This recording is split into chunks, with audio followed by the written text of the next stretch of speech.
Welcome on in, everyone, to Let's Talk Utes. We're coming off Utah's 63-9 win over Cal Poly. Landon, start us out here. What were your takeaways for this game?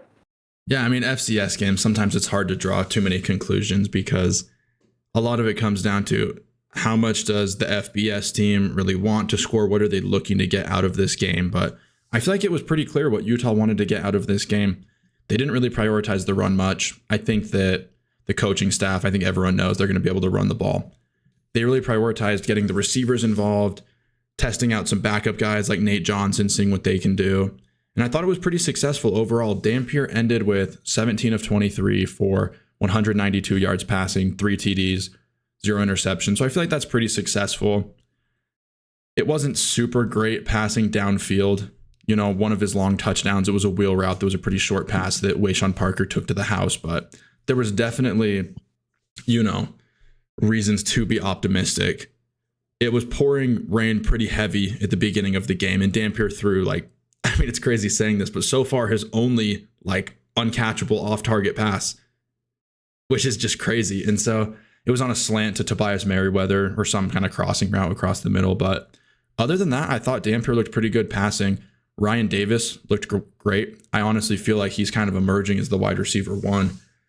Defense looked pretty good. There's some injuries in the secondary, namely Rabbit Evans. So there was a couple times where it was like, oh, wow, that guy kind of got open. But I don't think anything super need for concern yet. But yeah, that's kind of my overall analysis of the Cal Poly game. Yeah, I mean, not much to add. Cal Poly, an FCS team, it's kind of weird. You can take away some things. I think my big positive was I really liked how we were kind of focusing on getting a certain player a lot of opportunity to make some plays each drive.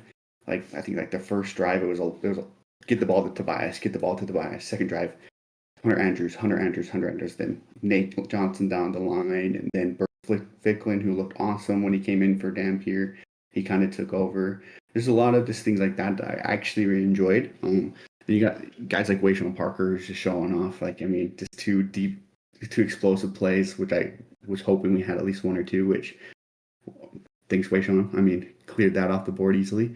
That big run was awesome. His burst of speed is just electric. When it comes down to conference play, when we have a little bit more competitive games, he's going to be such a viable and key piece to the offense. That's going to be so awesome to kind of see it run through him. And then like Lana said, Ryan Davis, he looks good, man.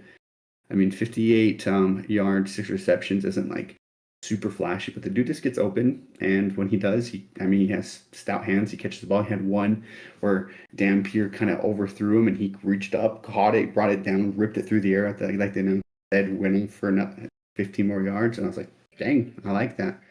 So, 63-9. Awesome red zone completions. It was just a solid game. There's some things I hope we can clean that up once it gets to a little bit better competition, but nothing too concerning at the moment. I think if it's next week we have these same things, that's okay, that's a problem. We got to fix those things.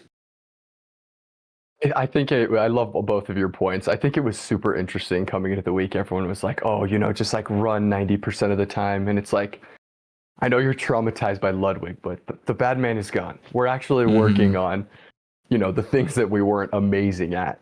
I think it was honestly great that we threw so much. We know we can run.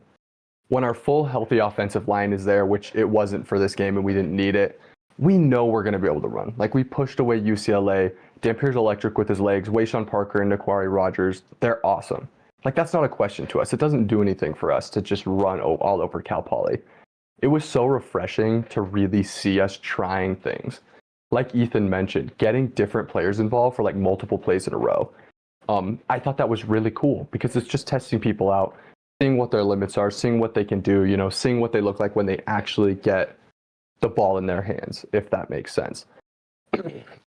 I thought Dampier was good, but he wasn't electric today, and I think most of that was just due to the fact that they told him not to run. I think that was pretty obvious. He had a couple scrambles, but I think there was a huge focus on not I mean, he's not going to have 16 carries like he did versus UCLA. And I honestly attribute most of the like offensive jerkiness to partially that, and then partially it's just an FCS game. I don't think they were super jacked for it, after beating UCLA. Probably looking a bit ahead to Wyoming and Texas Tech in the coming weeks. I mean, you brought up the offensive line having some issues. I mean, Jaron Kump was out. He had some shin splints issues, and so there's like, let's get that taken care of. Don't have to worry. We don't really need you. So our starting center was out. So I think that can attribute to some of the issues regarding like false starts and something like that. Where there was one play in particular where it's like Dampier was like ready. He's like come on, and like we got a false start, like somebody jumped or the center moved. I can't remember. And it's like, bro, like it's on one, like snap the ball. Yeah. it's everybody's like, what are you doing? So I think that can attribute to some of those mistakes that we saw. There was quite a few penalties that were seemed a little sloppy. But again, I think that can attribute to Utah's probably looking ahead and just some people that were hurt, so it wasn't as meshed as it usually is. That's something I do think is a little concerning, and if it continues, like that's something that's like, okay, that can be a problem throughout the year. But one game, Cal Poly again, it's a weird situation. Cal Poly is going to be doing things that Utah's not used to because they're trying to make a name for themselves and playing against a ranked FBS opponent as an FCS school. They got a lot of guys like, hey, like this is my tryout for a lot of teams. I'm sure they were trying a little harder than Utah was expecting, and so Utah's like, whoa, what are we doing here? So we got to kind of step up, and you saw that after halftime. Morgan Stanley, they put the defense in shape. They scored a field goal the rest of the game. I mean, I wasn't too concerned, but there were some things that's like, hey, hopefully that doesn't create habits. Yeah, defensively, I think it was really interesting. The headliner on defense for sure is that we kept the pick six streak going. Shout out to Jackson Benny. Totally jumped that route, took it to the house. He honestly could have had, he could have had 3, bro. Like he had his hands on 3 different balls. He could have had, I mean, he was lights out on defense today, just dominating everyone. I would honestly say my bright spot on defense was John Henry Daly. He started getting on people's radar against UCLA, but I think he kind of solidified that spot across from Logan Fano on the defensive end. Like, I think he already had it solidified, but he just proved again, how good he actually is on the defensive end. Just such a good game, consistently beating his man, pushing that tackle back into the quarterback, getting sacks, just, great play all around from him. Yeah, I think that maybe the area for concern is that we're still allowing like too many receivers like behind our defense or like free runners down the field. I mean, we saw Nico miss that one to Mikey Matthews versus UCLA. Had a couple versus Cal Poly as well. We're eventually going to hit someone that's going to hit those, that's not going to overthrow them. Yeah. So I think that's something to watch out for. Honestly, it's just, I think having Rabbit back there would really help. Also, you just got to focus on that, make sure your assignment's sound. Tough to do, but it's a big thing, I think. I think a lot of like the starters, like especially in the secondary, there's a lot of rotation. I mean, Smith's not out there he's out there for maybe a quarter of the snaps on defense. Probably attributes to some of his offensive snaps getting a lot of load there. Same with Jackson. I think he's been getting a lot more defensive snaps than offensive, and I think that could flip around later on and throughout the season.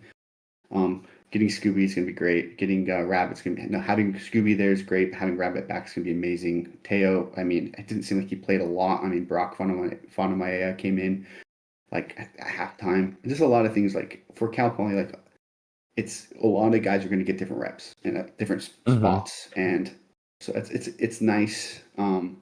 Hopefully a fully healthy Utah team, those things get taken away because like we just don't want those to be great habits.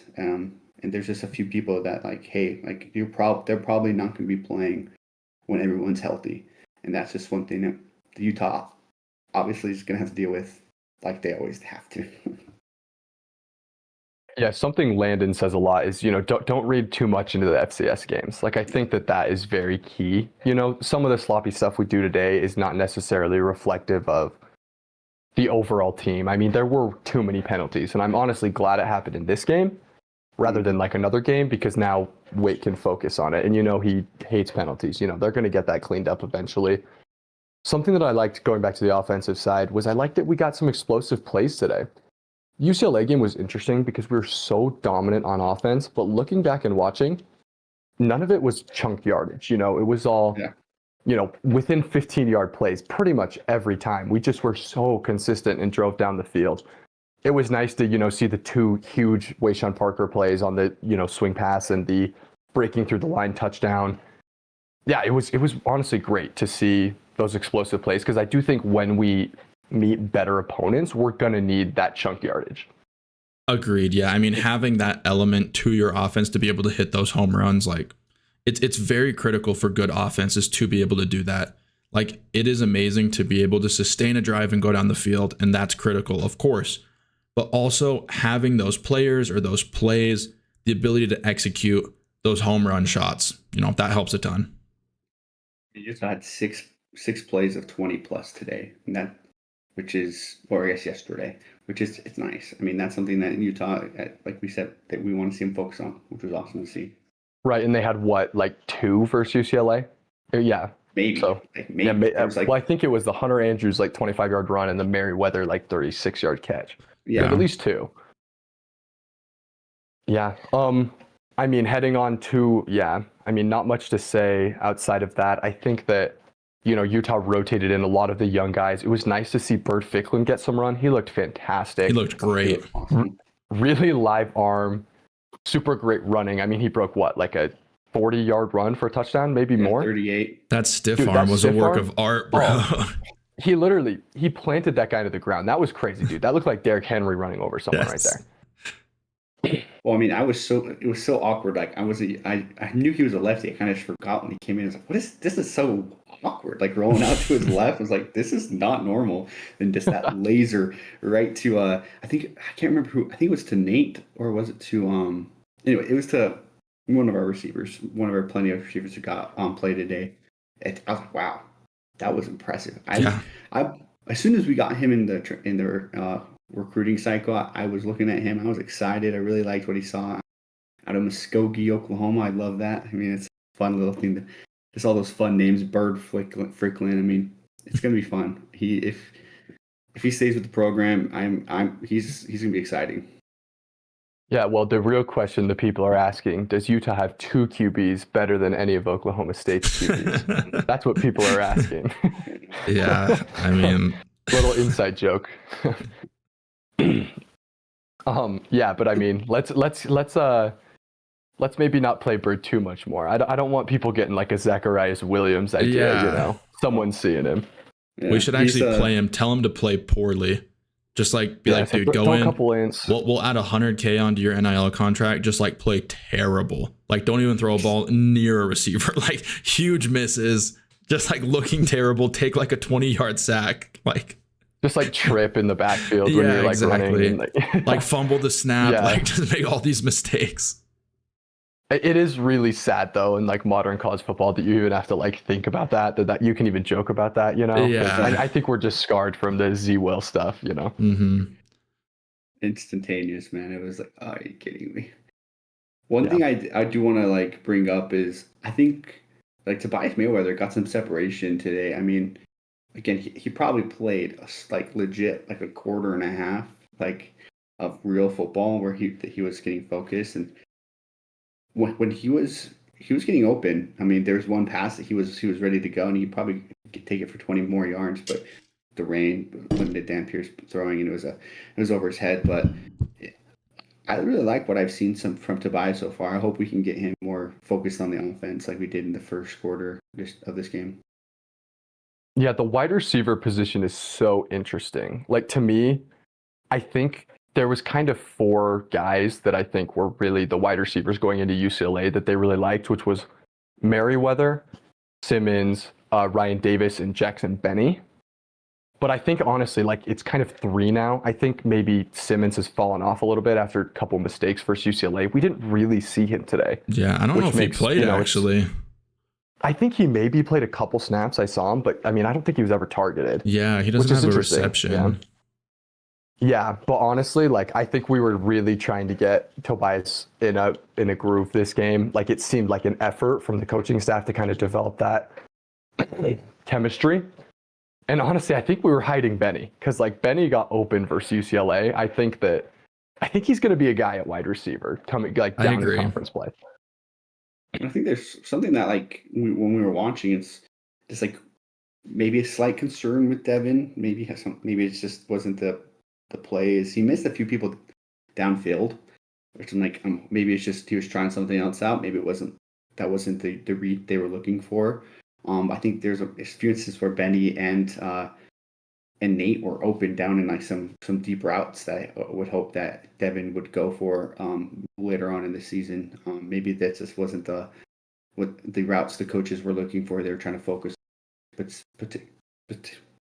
particular, and that's something I'm a little concerned about. Maybe hopefully we can change that up. But other than that, I mean, there's not much to like. Utah looked good. They looked solid. There was a few mistakes. Hopefully we can clean those up. But other than that, it was a good win. 63-9. Can't complain. Yeah, agreed. It's of course, downfield passing is, that probably is the number one thing to work on, but that's the number one thing to work on. I feel like for a lot of quarterbacks and teams, it's just difficult. It's tough to do. And so just the more they get into groove, it's only week 2, I think. And it's not like Dampier had a bad day or anything. 17 of 23 is very efficient. So it's not like he's just not seeing these guys and he has to throw the ball away or something. He's kind of just taking some of the shorter routes that are open, which is, that's valid too. Oh, for sure. Yeah. And I think honestly, this game was really good from like an expectations perspective. Like we go into UCLA and we just look like a machine, not a foot was out of place. Everything was exactly right there. Having a week 2, that we're a little sloppy, not everything looks perfectly clean, like albeit it was a very good game, but like not everything looks perfectly clean. I think that it almost like it shows me, okay, like this team has things to work towards. I think that's good because you can get the team focused in practice. You have some tape of, maybe things you messed up. You can work towards that. I think it's good long term for them. See, and these are good issues to have too. The stuff that we're talking about, like it can get really bad. Like you could be in Kansas State scenario where it's like, man, we genuinely are just on the same tier of team as North Dakota. Like offensively and defensively, we look pretty similar to them. Like it could get so much darker. Like our complaints or, things to work on being, oh, we want more explosive downfield passes to receivers. Like, they're good problems to have. Like the team is looking very good. Think about what we would be saying right now. Say if we couldn't run the ball on a team like this.